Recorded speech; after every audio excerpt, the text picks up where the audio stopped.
Maaleykum sama gars, j'espère que vous allez bien. Inna lillahi wa inna ilayhi raji'un. Fukki bakkan ak benn rot ci ab accident démb ci boori Louga ak ay blessé yu bari ca saara yaa benn camion it saaraan fa boom ñetti bakkan.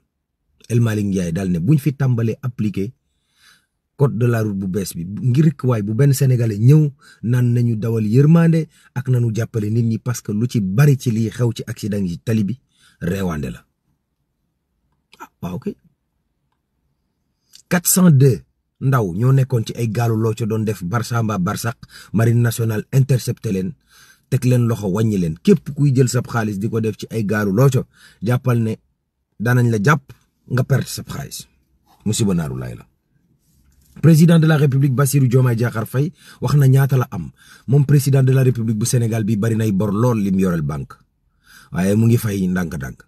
waaw 4,800,000 lañ koy fay weer wu dee am na kër fii ci Mermoz gu ñu xayma cib xaalis am na it ay tool foofa ca Sandiara ak yooya waaw président daal président bu pauvre lañ am waaye bu riche ci ay affaire yu suuf ak yooyu waaw.